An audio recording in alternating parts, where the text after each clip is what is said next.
happening? Hello again. This is round two, back for the first time. Yeah. Anyway. Yeah. We ain't gonna speak on it, but no, we need to talk about that. We need to talk about what happened because that was, man, my wife was in a whole funk behind news, and we lost our first episode yesterday, like our very first one. It was awesome. We had all kind of emotional moments, and it was dope. But only thing recorded was 19 seconds of it. It really bothered me. And my husband is the type to, if it's something beyond our control, you just gotta let it go. And it just took me a while to let it go because I'm like, we ain't gonna be able to get that back, But did we tell people who we are? I don't think we did. I'm Anthony Davis. And I'm Aleisha Davis. And we are the Common Sense Couple. Okay, cool. Now back to it. Okay, yeah. So that's the intro. But yeah, we lost our first episode. So we are back again. We wanted to start this episode talking about some things that people might not know about us. And, I'm sure there's a lot of people don't know about us, but big things, like pivotal things, big moments, things that really helped shape who we are, really helped build the bond that we have, and becoming the Common Sense Couple. So, we have 5 children. We have a blended family of 5 children. Starting 5. And our youngest child, our youngest son, Ace. We call them the tenants. I'm sorry. People need to know that. They are the tenants. They are terrible tenants. We can't kick them out. They are the tenants. We've been calling them tenants for a while. For years now. They've been a tenant since they was at least 6. The oldest was at least 6 or 7. Yeah. That's how long they've been. And she's 18 now. Yeah. So that gives you a timeline of how long these tenants have been not paying rent. Okay? Eating everything. So our youngest tenant, Ace, he's 5. Mm-hmm. And he is the only child that we have together. Mm-hmm. So since we got married, we had Ace. Ace, the dude. When we were pregnant with him, we had all these expectations of him. Or we would talk about, like, how's he going to be? Is he going to play sports? Is he going to play basketball like his dad? Because my husband played basketball in high school. Thank you. Is he going to... I just don't want y'all to think like the pros. We wanted to know what he was going to be like. Is he going to be tall? Is he going to... Just all these, So we went to the hospital ready to have him. He was, full term, didn't have many issues in pregnancy at all. He was a C-section delivery. And the next day, when we were in the hospital, the pediatrician came to look at him. She came very early. Me and my husband were still asleep. So she came into the room and woke us up. And she's like, I took a look at Ace in the nursery. And she's like, he really looks, he looks good. But I suspect that he might have Down syndrome. And my first thought, I'm like, Down syndrome? He don't have Down syndrome. Why would you say that? Yeah. But she told us about the markers. Yeah. She told us about some markers that she had seen.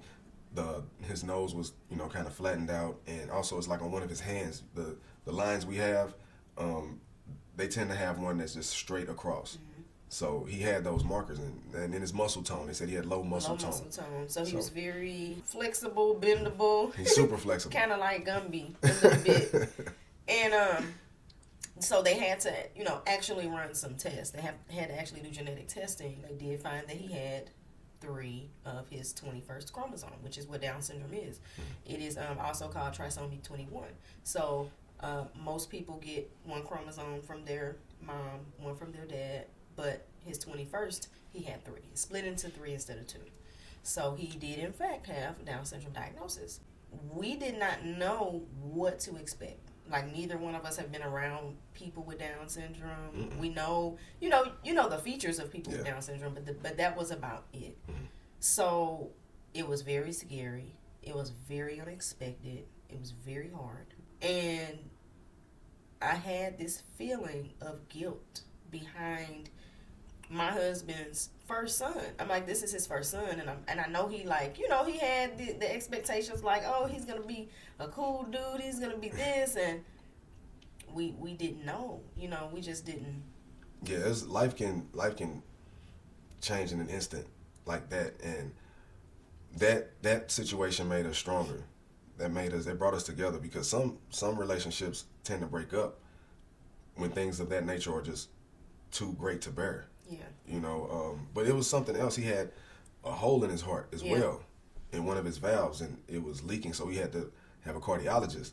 And usually, in those situations, the children more often than not have to have surgery to repair that. So they have to have open heart surgery as a child or an infant. And he was scheduled to have this done. At 6 months old. Yeah, he was scheduled to have this done, but we did a lot of praying, but I never sensed that, just me within myself, I just never sensed that he would have to have surgery. We were prepared for it, but I never expected it. I never expected him to be cut on.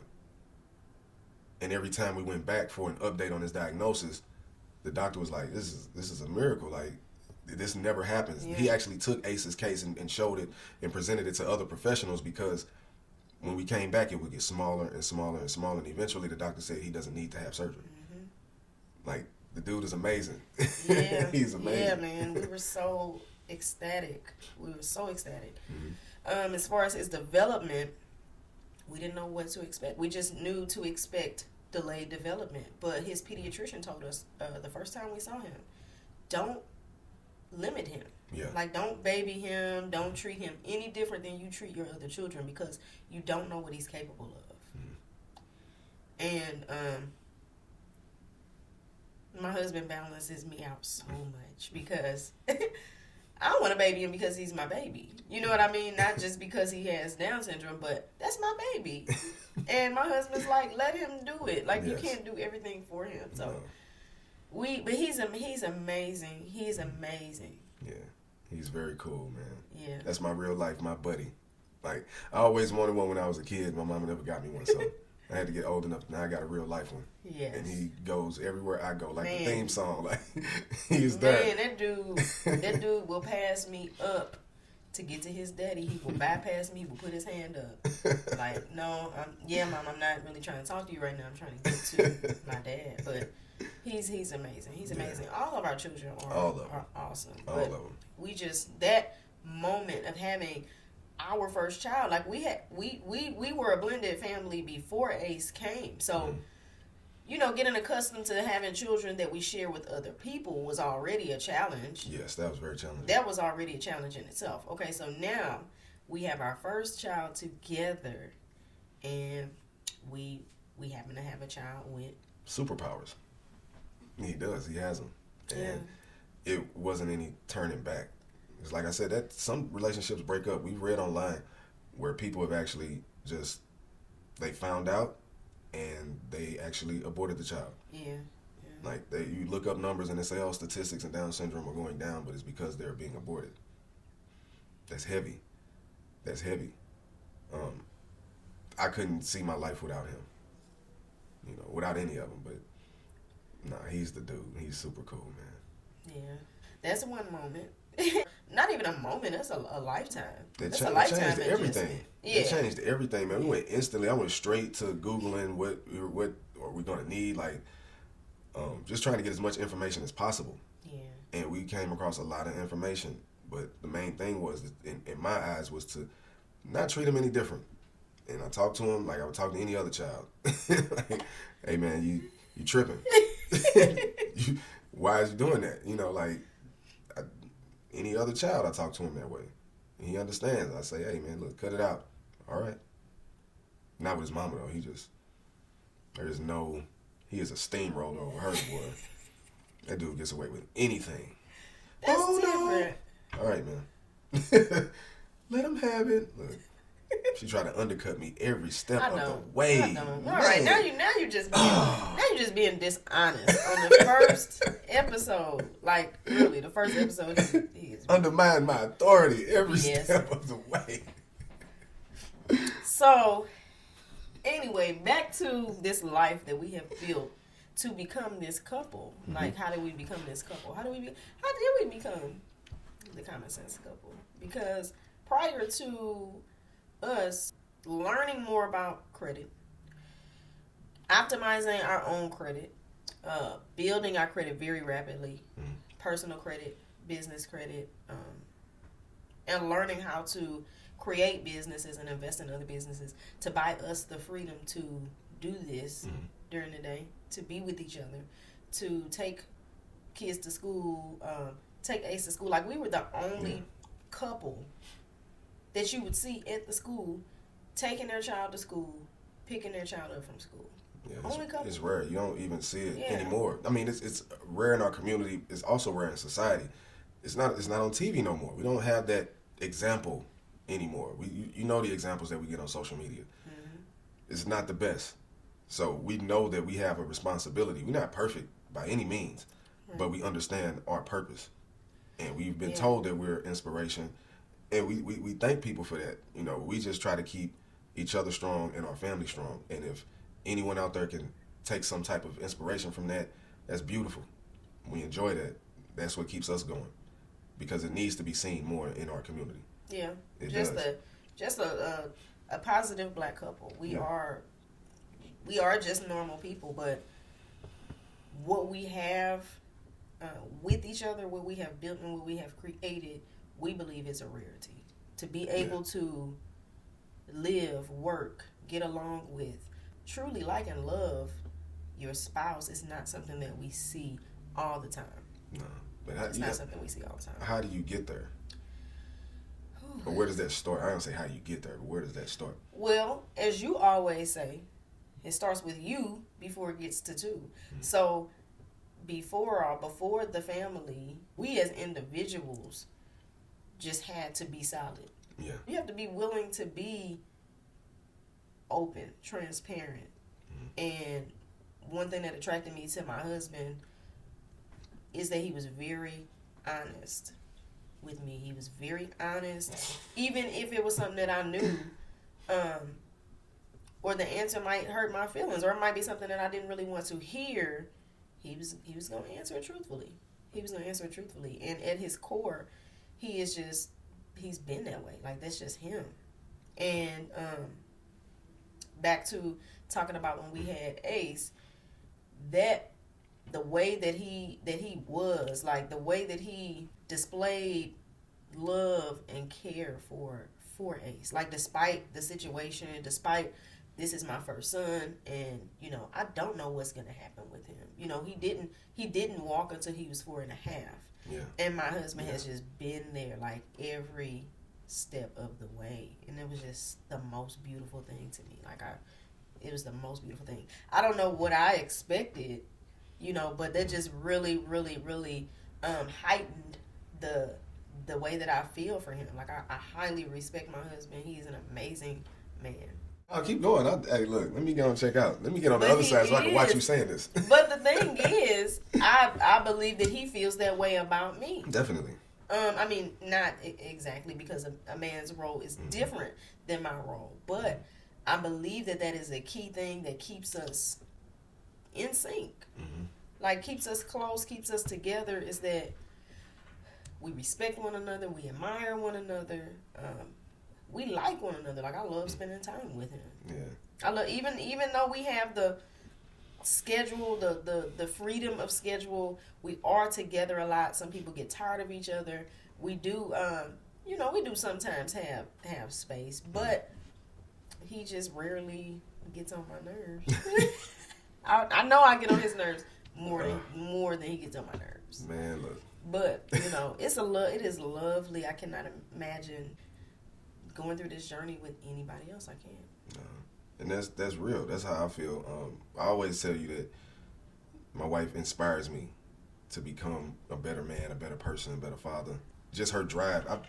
As a kid growing up, or as a teenager anyway, I would have this long running joke with myself. Like, and I started putting it on social media. I said, they would ask, what's wife material or something like that. And I would just say, somebody with a work badge. Like, that's it. Just give me a woman with some drive and I would do the rest. Just a little bit and I can handle the rest. But God gave me a little woman with a whole lot of drive. Boy, I be having to tell her to calm down. You can't do everything, be everywhere. She wants to drive the car from the back seat, the passenger seat, the glove compartment, the console, the sun visor. She wants to do all, but I love it. But she just, that's what she's amazing, man. But she had to gain the cool. She had to gain the cool. Like, it was a journey because she wanted control of everything. I'm like, look, you got to chill out. That's what I'm here for. True. You have to share that. You have to share this bond. You have to share this weight. You don't have to carry it all. It's not a competition. It's not a competition. Let me handle this, and that's just what it is. And then the fact that when she first came around, or we first got reconnected, she was talking about my honesty. Like, I was going through some shit at that time, and honestly, I didn't want nobody around because everything that I was going through, I did not want anybody around. Like, I was flat broke, no job. Like, I had just gotten burned up real bad at my house in a fire. Like, everything was just crumbling. But I just wanted to be alone. And she came through, and I was like, look, I got some burned DVDs of The Wire, and we can listen to some music. Other than that, you can stay or you can go. I'm cool, man. It was just real dark for me. And she was like, I tell her she was my lighthouse because it was real dark. I was drinking a lot, but I couldn't see how far deep I was in my own prison. I couldn't see it. And she just talked. And that's the whole thing. Like, other than the work badge, what I was seeking in a woman was some conversation, deeper than surface level. And she came with all of that. And I was like, this is off the chain. And we just rolled it out. It wasn't any expectations. A lot of folks put expectations on their relationships, and you end up messing them up. Just let it grow. Honestly, if this person ain't going to be the person. So y'all should be able to be grown enough to stop wasting each other's time. Is it going to hurt if y'all got feelings? Yeah, it will. But you'll get over that. Versus you looking 10 years down the line and you wasted your time with an individual and neither one of y'all are growing. Everybody on a treadmill. Like, I just didn't see that. So every time we would talk and had this conversation, it would be open. It would be awesome dialogue, from politics to spirituality to money, anything, family, whatever it was, the topic, it was never off limits, and we was just had that back and forth. That's a big thing. That's a big thing. We didn't really have limits. Mm-mm. We didn't really have limits. That's what made it fun, discovering a whole new person. Each person is like a new country. That's what Robert Greene said, Laws of Human Nature. And like discovering a new country. Don't just go in with expectations of what you think that individual should be. Yeah. That's when y'all end up getting pissed off. Just let them be. Discover them. Ask questions. Listen. We got 2 ears and 1 mouth. Listen more than you speak. That's it. And you will see. They'll tell you everything you need to know. You'll spot the red flags way quicker than just going in thinking, oh, you should do this, you should do that. No, they'll let you know up front if you just listen. Yeah. I've learned a lot from you. Ain't that nothing? Okay. And I ain't even got no degree. Look at that. I graduated high school and went to Flow half a semester. And she learned something from me. Come on, man. Yeah.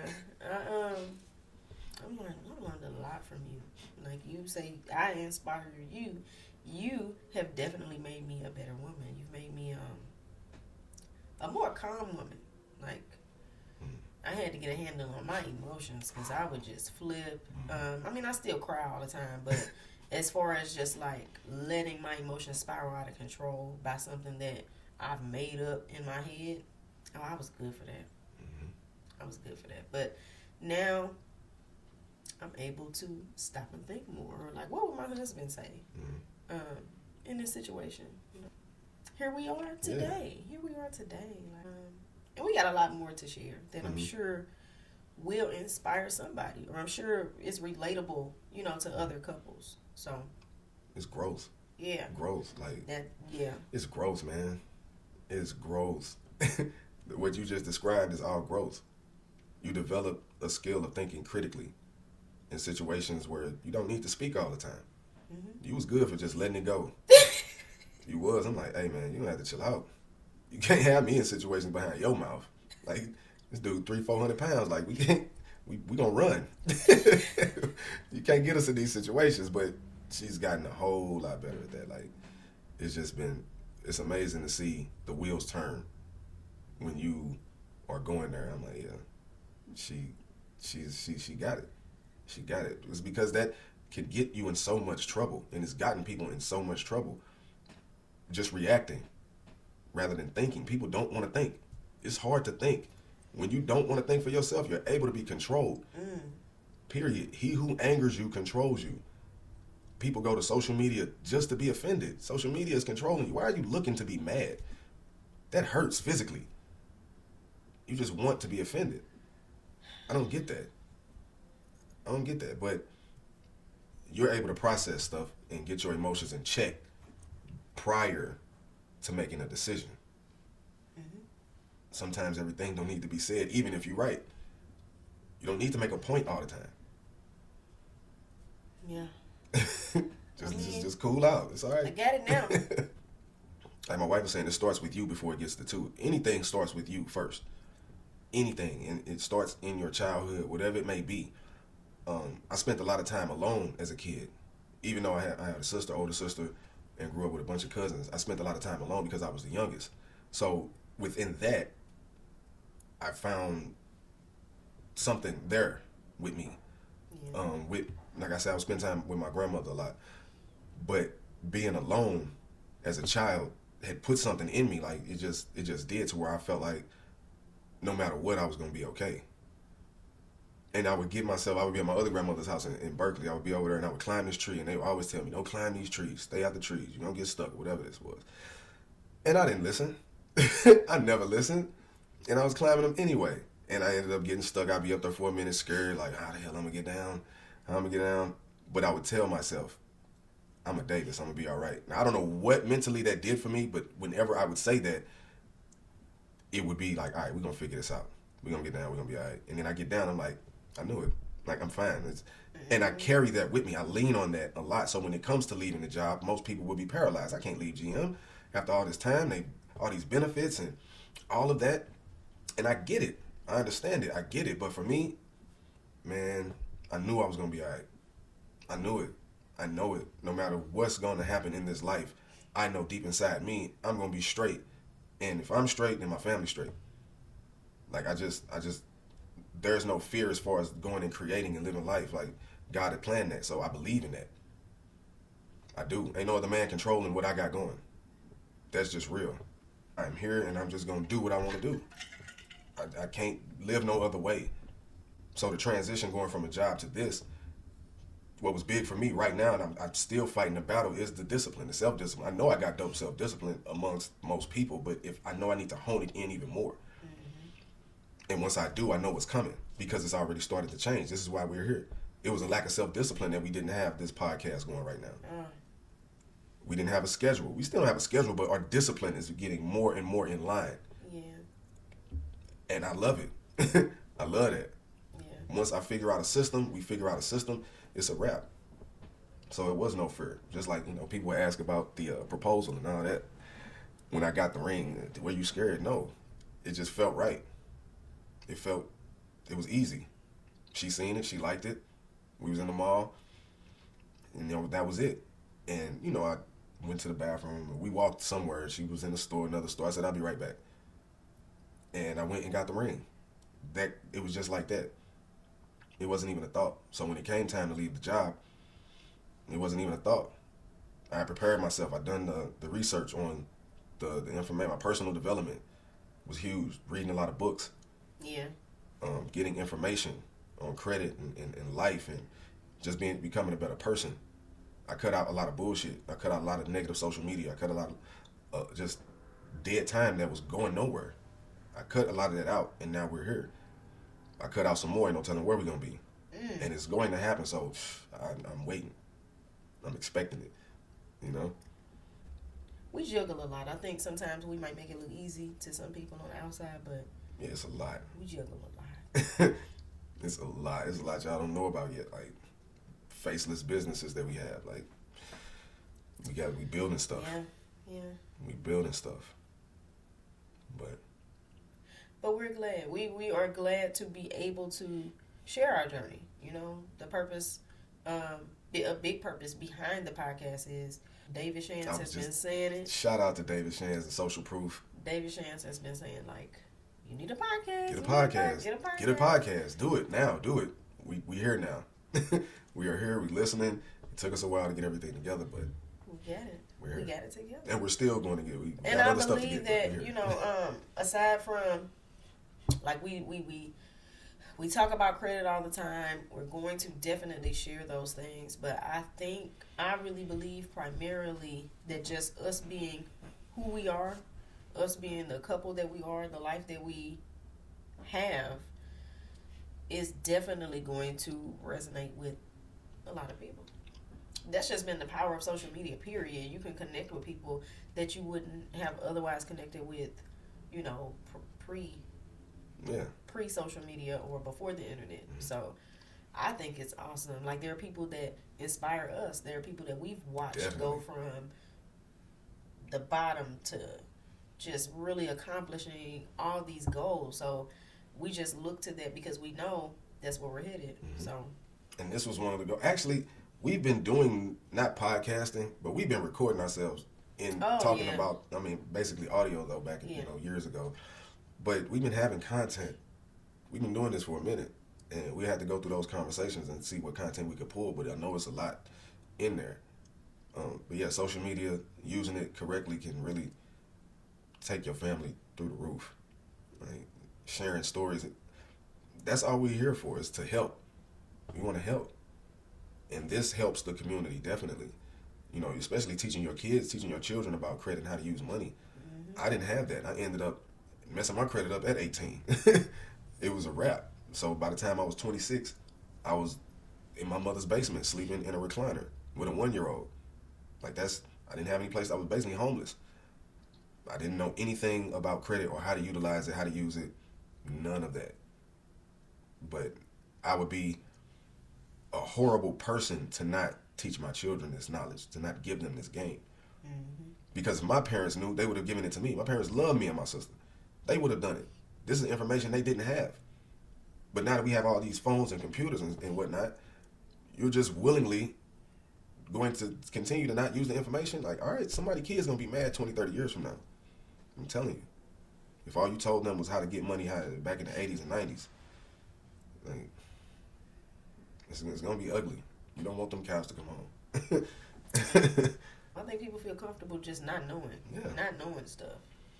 I don't know why, but it's easy to not know. But you got to understand, life is harder when you don't know. That's true. Life is harder when you just don't know. You don't want to think and expand your knowledge and information. Then life is going to be harder for you. It was hard for me when I didn't know. I didn't know. I figured I could just go get an apartment because I didn't have one in my name before. I thought that's what that was. That's what I thought that was. So I'm going around different apartment complexes trying to apply, paying application fees here and there. And finally I got to one, and she said, the reason you're getting denied is because your credit bad.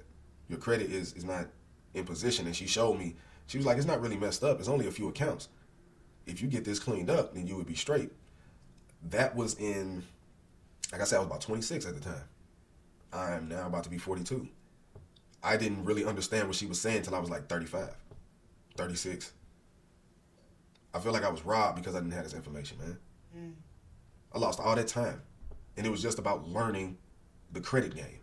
Because like you say, if you don't have it, chances are your credit bad. If you're not living the life that you want to be living, if you're not staying where you want to stay at the moment, if you're not driving what you want to drive, you're not able to wear what you want to wear, going in and out of town without it hurting you to come back and like you got to work 9,000 hours of overtime. If you learn how to utilize your credit correctly, you can live the life you want to live without fronting and using cash and coming back hurting yourself. You want to fly first class out of town, but your credit in the situation is in, you got to drive everywhere. And you can barely rent a car. These are real things. It keeps you in a box. Nah, man, I don't like to be controlled. So let me learn this game and get about these shackles. I like first class. I like Capital Grille. I love nice things, and I want to show my children nice things. So we set a standard that's different than how I grew up. That's what this is about. There's no apologies about that. Yeah, now we can't do nothing with them. Yes, we can cut them off. No, this has been good. It's very good. This is therapeutic. It is. That's probably why I was really, really wanting to get back to it. You know, we're gonna have to wrap this episode up. However, of course, we definitely will be back. So stay tuned for more episodes from the Common Sense Couple. Common Sense Couple, and we out, baby.